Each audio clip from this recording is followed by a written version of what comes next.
Bismillahirrahmanirrahim. Qala al-mu'allif rahimahullahu ta'ala wa ana wa naf'a bihi wa bi barakati ulumihi wa bikum wa bina bi nuril amin.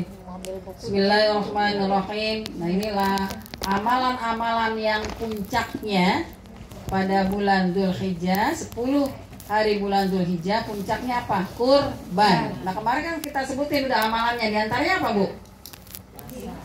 Puasa, apalagi? Zikir, apalagi? Baca Quran, baca la ilaha illallah, apa itu? Wirid. Sholat, zikir. Banyakin baca takbir. Ya, subhanallah walhamdulillah wala ilaha illallah wallahu akbar.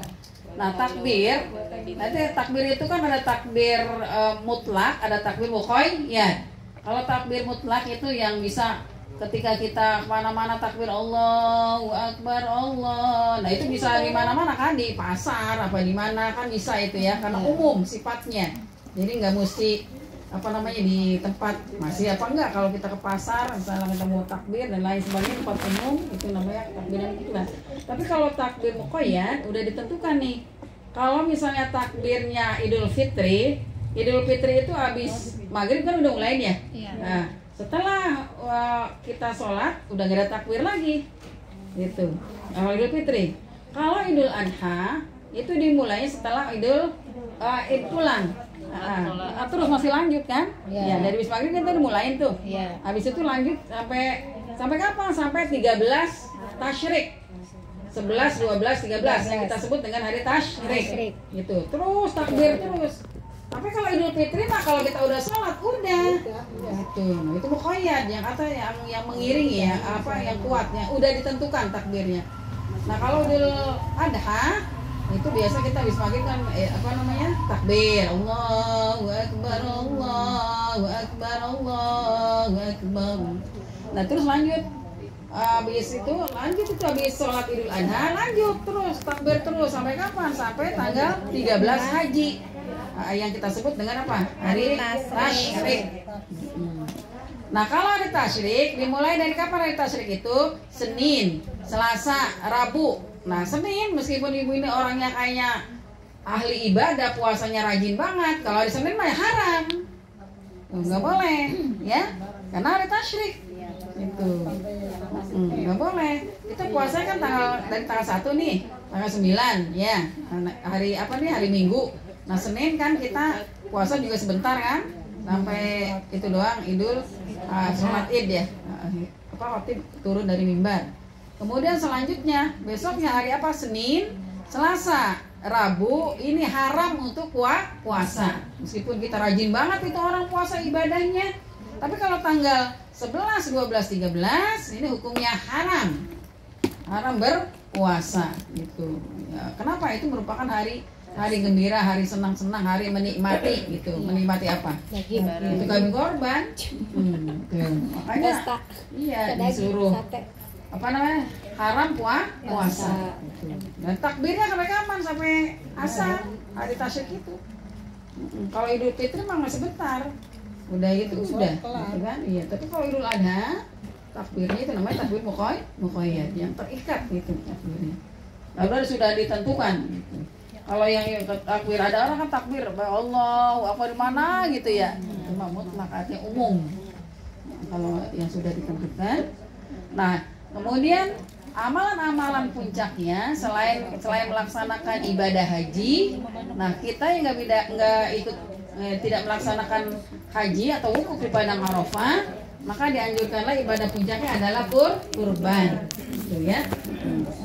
Nah, saya bacakan Bu hadisnya. Bismillahirrahmanirrahim. Qala an-nabiy sallallahu alaihi wasallam, man kana lahu sa'atun falam yudhi falyamut insya'a yahudiyan wa insya'a nasraniyan. Kata Nabi, barang siapa yang mempunyai keluasan rezeki, duitnya ada. Hari-hari kemarin kan kurban itu dimulai dari tanggal 10 kan? 10, 11, 12, 13. Hari-hari kemarin kita itu emang kagak punya duit pisan. Pas hari-hari kurban ternyata ada orang yang bawain duit sekarung misalnya, atau atau utang-utang kita, dia punya utang, nah kitanya udah lupa. Nah, kemudian diingat, Bu, saya kan itu punya utang waktu itu, nggak taunya berapa puluh juta. Nah, wajib itu. Karena ada rezeki waktu itu. Meskipun kemarin-kemarinnya berutang. Iya, nggak punya duit. Nah, atau misalnya hari tasyrik, Senin, Selasa, Rabu, Seninnya kita belum ada duit nih. Selasa belum ada rezeki, Rabu tiba-tiba orang bawain duit. Nah, Rabu itu harus kurban. Karena ada keluasan rezeki. Tuh, jadi bukannya kurban itu bukan hanya tanggal 10. Pas lagi habis habis orang sholat, enggak. Nah, Senin kita belum punya duit, Selasa juga belum. Rabu tiba-tiba, entah apalah yang laku di kampung misalnya, ya. Nah, langsung kita mau beli kurban. Kenapa? Ada keluasan rezeki. Tapi yang potong siapa? Sebetulnya kalau yang potong itu dianjurkan untuk diri sendiri kan ya. Yang potong itu bagusnya sendiri sebetulnya, anjurannya kayak gitu. Cuma kita nggak bisa potong, ya, ntar bau dan lain sebagainya. Belakang udah sepi. Penjagaan di Anda. Iya, nggak apa-apa, yang penting kita utang di pasar Seroja gitu. Atau sebaliknya Bu, hari-hari hari-hari kurban sebelumnya misalnya kita banyak duit gitu ya, misalnya duit banyak inilah, tiba-tiba pas hari-hari kurban bangkrut kita, boro-boro korban, misalnya makan aja susah. Nah itu enggak jangan korban, meskipun tadinya tuh orang kaya, konglomerat misalnya, apa konglomerat gitu, ya misalnya gitu tadinya gitu kan, tiba-tiba pas hari-hari kurban bangkrut gitu. jadi konglomerat, bangkrut dia, tidak dianjurkan untuk kurban. Bagaimana ketika kita punya rezeki tapi kita mau berkurban? Apa kata Nabi? Falyamut insya'a yahudiyan wa insya'a nasraniyan. Dalam kamu mati dalam keadaan Yahudi atau dalam keadaan Nasrani. Tuh, nauzubillah min dzalik. Orang yang punya keluasan rezeki tapi dia tidak mau berkurban, apa kata Nabi? Mati dalam keadaan Yahudi, mati juga dalam keadaan Nasrani. Nauzubillah min dzalik. Kalau Yahudi Nasrani, ya Allah Bu, orang-orang Yahudi udah gak punya perasaan. Itu yang sekarang lagi pada bombardir Palestina bukan orang Yahudi itu, orang yang punya watak keras itu Bu, ya. Orang yang punya watak keras orang Yahudi tuh, yang gak punya hati, nggak punya perasaan, nggak tahu itu anak kecil, nggak tahu dia perempuan, nggak tahu dia lagi hamil dan lain sebagainya. Kalau dia mau pengen bunuh aja itu. Makanya mau mati dalam keadaan begitu, seperti orang Yahudi, nauzubillah min dzalik, atau orang Nasrani, nauzubillah min dzalik. Atau dalam hadis lain katakan, man kana lahu sa'atun falam yudhi fala yaqrabanna musallana. Barang siapa yang mempunyai keluasan rezeki, kemudian dia tidak mau berkurban, apa kata Nabi? Jangan kamu dekati musola kita. Tuh, kata Nabi, ya. Enggak boleh mendekati, jangankan kita sholat, deketin musolahnya aja, tempat sholatnya aja kita nggak boleh. Gitu. Kalau kita punya rezeki tapi tidak mau berkurban. Berapa sekarang Bu harga sapi? Kemarin 23. Kemarin patungannya 32. 31. Kemarin barangkali kalau ada yang mau patungan Bu, kebetulan di Muhajirin itu yang sapi ketiga baru 1 orang. Jadi kurang berapa lagi dah? 6, tapi harganya 31 dia. 31. Cuma emang baru 1 orang sampai ketiga. Kalau nggak ada ya udah dikekambingin, biasanya begitu. Ya barangkali ada yang mau di sana 31 ya. 31. Gimana Bu? 31, biasa 32 di mana-mana. Biasanya 31 kebanyakan 600. Kan cuma itu kan sapinya sampai ketiga baru 1 orang Bu. Jadi harus berapa orang lagi? 6. Nyari 6 orang ini. Tapi kalau misalnya nggak dapet juga ya udah lari kemana? Kambing. Kambing itu 4 juta paling. Iya paling. Iya. Ya 3 juta mah ya bisa digentak langsung mati.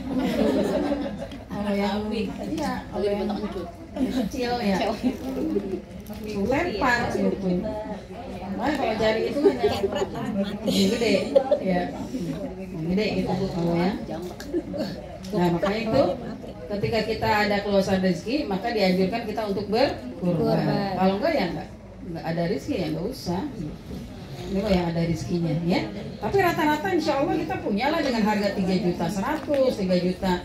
Kadang kalau kita itu berpikir ya Allah itu orang tukang sampah aja, apa namanya, tukang mulung ya, pemulung aja kok bisa berkorbannya, gitu. Bisa kita sementara yang makannya ya istilahnya terjamin lah ya sehari 3 kali dan lain sebagainya, kita belum bisa berkorban. Dan berkorban itu bukannya begini Bu, ibu anaknya 5, udah 5-5-nya dikorbanin, besok saya udah 5-5-nya, enggak, bukan begitu. Karena korban itu tiap tahun, gitu. Bukannya dilihat jumlah orang, kalau udah jumlahnya habis misalnya, saya udah semua, lah nggak begitu. Kalau memang kita ada rezeki, ya terus aja berkorban. Kecuali pada tahun itu misalnya kita nggak ada rezeki, kita stop, ya. Insya Allah tahun depan ada rezeki kita berkorban begitu. Jadi bukannya dilihat jumlah, Bu, saya mah udah kemarin itu tahun segini, anaknya tahun segini, bapaknya udah juga, saya juga udah, ya nggak begitu. Karena korban itu tiap tahun, gitu ya. Tidak dilihat dari jumlah anggota keluarga. Ya, apa pahalanya Bu ketika kita berkorban?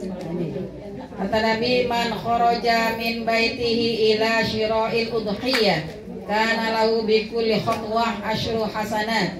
Barang siapa orang yang keluar untuk membeli hewan kurban, kana lahu bi kulli khatwah, adalah setiap langkahnya itu asyru hasanat, 10 kebaikan. Ibu keluar dari rumah nih, mau ngapain? Mau beli kambing, bukan beli ayam ya.